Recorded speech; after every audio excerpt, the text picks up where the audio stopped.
Thank you, everybody, and thank you, the audience, for joining in today. Thank you, panel. Thank you, Syed, for doing this with us. Welcome, everybody, to the Society for Advanced Bronchoscopy webinar, Fellows Corner.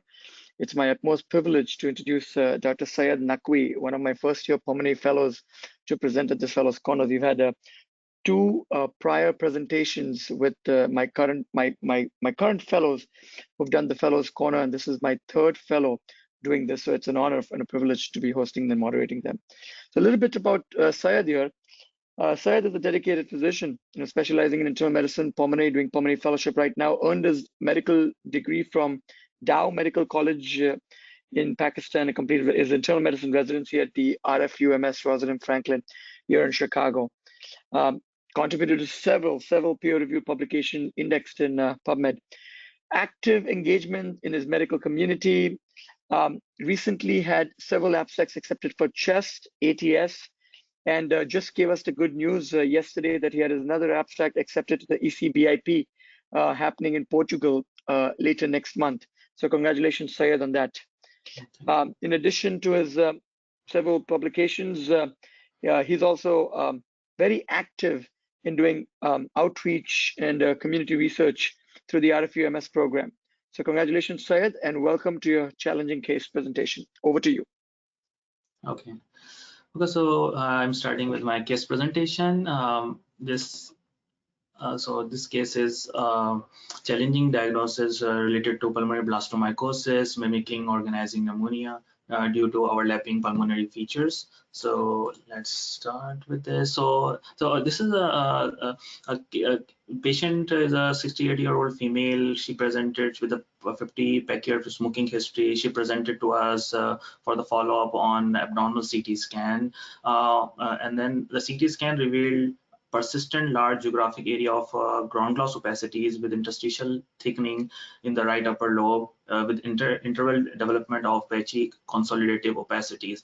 So we compared the different CT scans from her compared last CT scans, and this is the comparison of the last CT scan. So we can see this is the this is the CT scan on the left most corner. It's the patient presented to us. It says a large persistent area, and you can see some ground glass opacities and some like tiny nodules. And if you compare from the last previous CT scans, you can see there's just really progression to forming some more solid component in the ground glass opacities.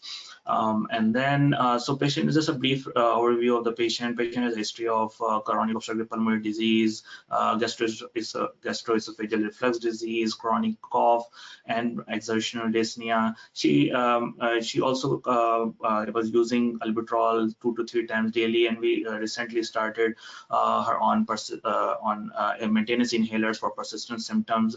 As for her work history is concerned, she worked in a warehouse, and there was no significant personal family history of cancer, but the risk factors for malignancy in this patient was smoking history, age, and she was still smoking. And examination unremarkable for except for mild occasional inspiratory crackles bilaterally, and the labs workup including CBC and CMP all negative. Her pulmonary function test showed mild obstructive ventilator defect. Otherwise, no significant bronchodilator response was observed, and there was moderately reduced lung diffusion capacity. So we also reviewed her PET scan from prior back from 2021, and we can see over here that she was having this. So first she was diagnosed with this GGO, ground glass opacities, persistent geographic area, in 2021. Then she underwent a PET scan, which was mildly PET avid. At that time, they didn't think so, thinking this infectious, so they gave some antibiotic course. So it was like waxing and waning. Sometimes it was decreasing in size, and then again started increasing in size. So over here, so eventually when patient presented to us, this on the leftmost corner, we can see this like more development of solid components. So we were thinking about maybe this malignancy. So the patient underwent robotic assisted bronchoscopy with bronchoalveolar lavage. The initial test results including AFB fungal and bacterial stands were negative. Fine needle cytology were also negative for malignancy, but did show non-necrotizing granulomas and focal organizing pneumonia. So on the basis of because the labs all the fungal stands and AFB and bacterial stands were negative, and the pathology showed focal organizing pneumonia, so we suspected strongly for cryptogenic organizing pneumonia. So we started the patient was started on prednisone and PGP prophylaxis, with the plan for the repeat follow-up CT scan. So this is the diagram showing the patient's fine needle aspiration showing a negative for malignancy and focal necrotizing granuloma with focal organizing pneumonia. And after this, when the patient was started on prednisone, and then the patient results came from cultures of fungal cultures. So it is very interesting to note that the brushing cultures and smear were negative for fungal growth, but the fine needle aspiration fungal culture smear smears was positive for blastomycosis dermatitis. And then we consulted infectious disease team, which started the patient on itraconazole 100 milligram twice daily. Then the later dose was increased because of the subtherapeutic level of itraconazole.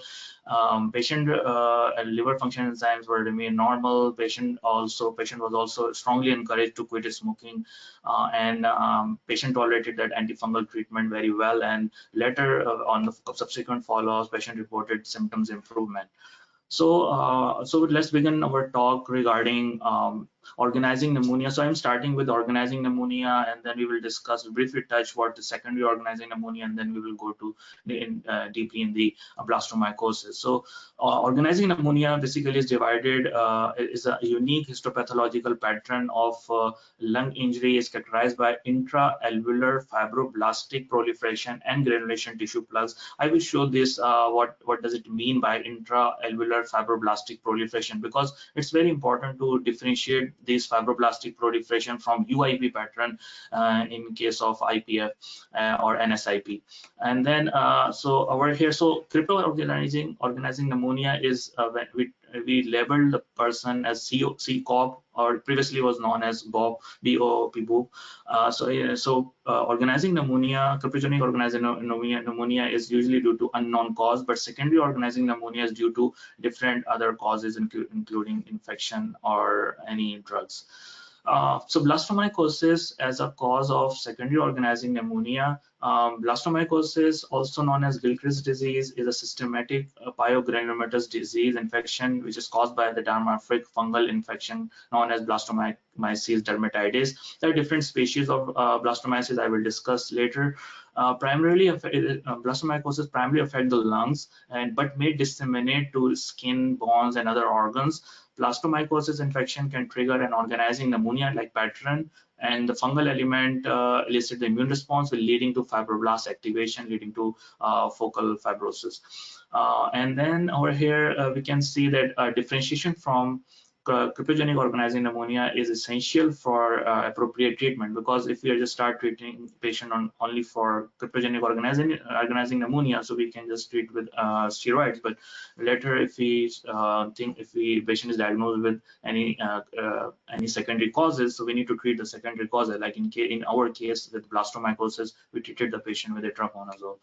So this is the diagram which I took from NEGM article. It shows. I just put this diagram to just show how the organizing pneumonia looks like and how we differentiate this with the UIP pattern. So you see that all in the panel B and panel C, it shows that this is an intra-alveolar proliferation of this fibroblastic cells, and while in case of UIP, you see the whole lumen is becoming short, and as the disease progresses, So you see that organizing pneumonia, if we treat it appropriately, it can resolve. So you can see this resolution. But in case of UIP, it's very hard to treat, and obviously the life expectancy is very low in these patients. And you can see that this is all covered all the epithelial growth and fibroblastic growth, and it's causing luminal narrowing, and histopathological difference is also there. You can see that this is on panel D. You can see that the static, this intraalveolar fibroblastic proliferation and forming this fibrovascular fibroblastic core, and then you can see the lumen around it. And over here in panel H, you can see this whole fibrosis is occurring, and it's causing luminal narrowing. And so this article shows the cryptogenic organizing pneumonia and secondary organizing pneumonia. So what's the difference between these two? So over here, this article, I just put the results over here as conclusion that cryptogenic organizing pneumonia and secondary organizing pneumonia both can present as malaise, cough, fever, dyspnea, bilateral alveolar infiltrate, and a restrictive pattern.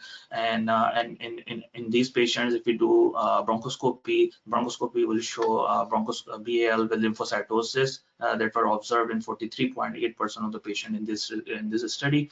And over here, the conclusions were the clinical and radiological findings in patients with cough and secondary organizing pneumonia are similar and non-specific. Cryptogenic organizing pneumonia and secondary organizing pneumonia have similar treatment response rate and mortality. This article also shows the comparison between the clinical features and prognosis in the patient with cryptogenic organizing pneumonia and secondary organizing pneumonia.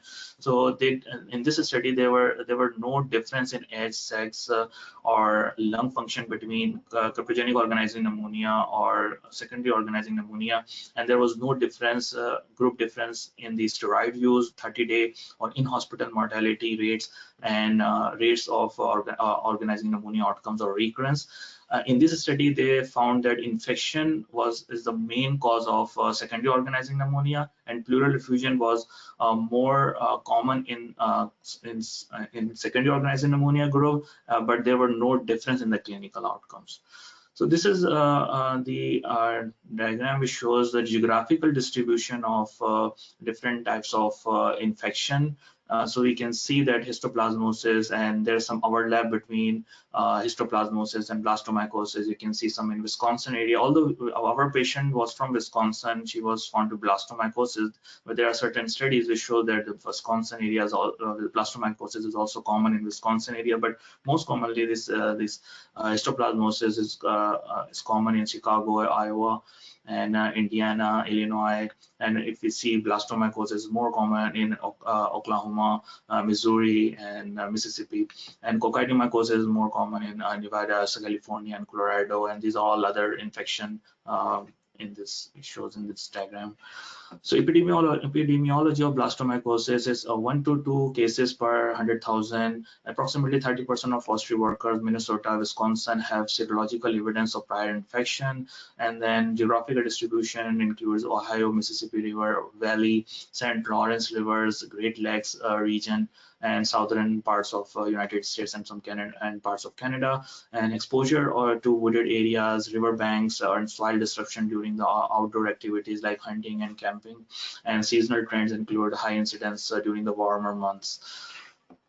Microbiology and pathogenesis. So blastomycosis dermatitis is a dimorphic fungus. It has broad-based budding, double retractile cell wall. Inhalation of the airborne conidia results in the conversion to yeast in the alveoli, leading to granulomatous inflammatory response in the patients. And over here, it's interesting to note that Blastomyces Addison type 1, Addison 1 is an essential virulence factor for blastomycosis dermatitis and suppresses the host inflammatory response by inhibiting tumor necrosis factor alpha. And hematogenous dissemination can occur to bones, skins, and CNS. I will show the diagrams later in our presentation. So these are different species of blastomyces. You can see the Blastomyces dermatitis, Blastomyces gilchristrii, and Blastomyces helicis, Percurus, and other different, and then the geographic distribution of Blastomyces. So over here, this diagram shows how Blastomyces has this double refractile cell wall, and you see over here it can mimic and the Blastomyces dermatitis. So this A panel shows the Blastomyces dermatitis, but you can see it can also mimic other forms of fungal infection, but it has a very unique double refractile cell wall and budding yeast morphology. Pulmonary manifestation of blastomyces, you can so it's cough, fever, chills, mild hemoptysis, malaise, myalgias, arthralgia, weight loss, and dyspnea. They are more common. This is more common symptoms, but you can see that patients are asymptomatic in approximately 50% of the patients. This is a very important key point to take home message, that even patient comes to you in the clinic and patient is totally fine, but you can see some changes in the CT scan, or later patient develop full-blown blastomycosis when patient develop immunosuppression. Incubation period usually takes 4 to 8 weeks, and radiological features includes it can vary from anything from consolidation, GGOs, or nodular lesions, cavity formation, sometimes mask-like appearances. Diagnostic workup includes as a gold standard. You can see broad-based budding yeast, and urine analysis and serum assays can be done, and serologic has limited sensitivity in case of blastomyces and fungal infection. And the X-ray, we can see lobar consolidation, nodular infiltrates, cavity lesion, and CT scan you can see pulmonary nodules, extent of the parenchymal involvement. And you see over here this picture is taken from Fishman or Murindadel. I see that this says that how much the diagnostic study, the sensitivity, like in antigen blastomyces, antigen is more sensitive, 93% sensitivity as compared to the other forms of testing, cytology, KOH, and histology, culture, and serology. So over here, this shows a gem staining of blastomyces, and the other on the right side, the diagram panel, which has is a PES positive stain section showing budding yeast with Blastomyces dermatitis. This radiograph shows a chest radiograph shows left upper lobe opacities, and later diagnosed with blastomycosis, pulmonary blastomycosis. This is a CT pattern. You can see very varying different CT patterns in case of blastomyces.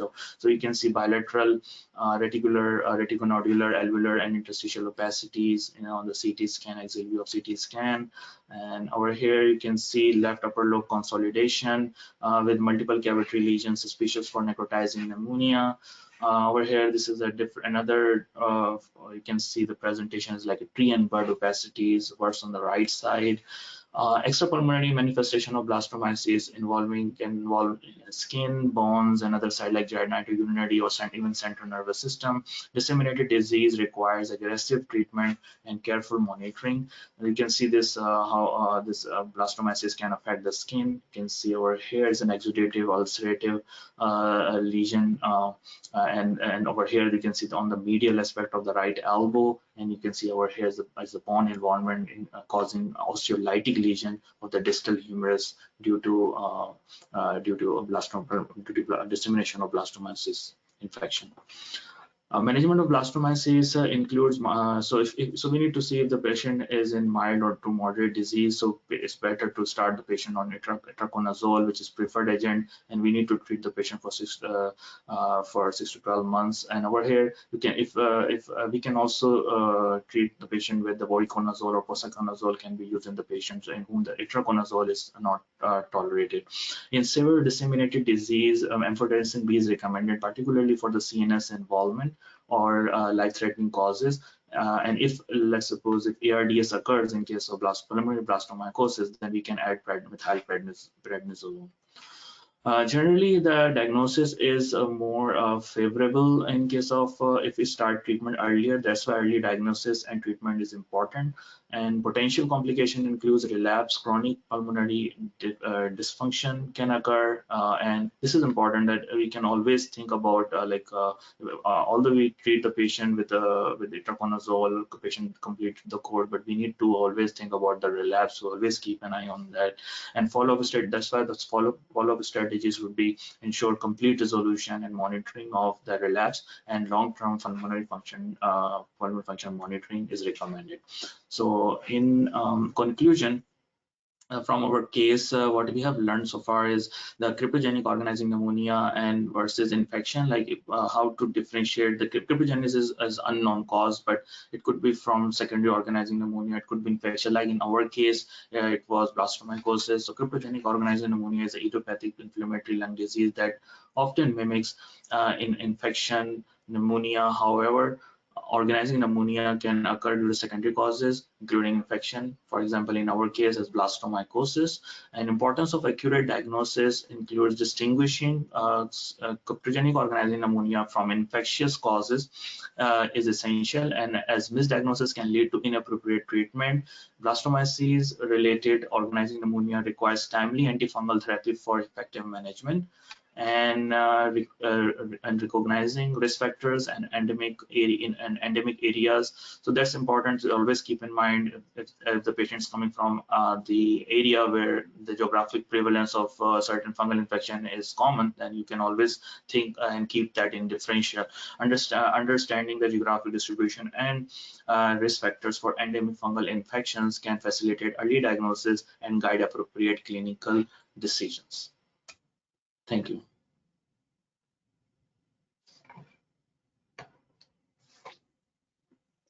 Syed, that was an excellent overview of organizing pneumonia as well as blastomyces. Fantastically done. I have a couple of questions. The first question comes from someone who asks, what are some of the secondary causes of organizing pneumonia that you can elucidate on?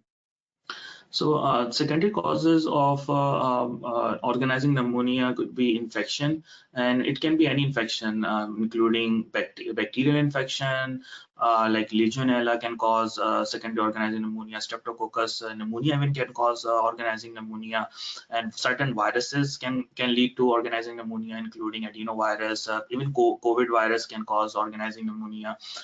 Even in immunocompromised patient, we can also think about cytomegalovirus can cause organizing pneumonia. And as we discussed, fungal infection can cause organizing pneumonia. Certain parasites can cause organizing pneumonia. So this is number one, infection can cause. The second cause could be related to drugs like amiodarone and other certain drugs.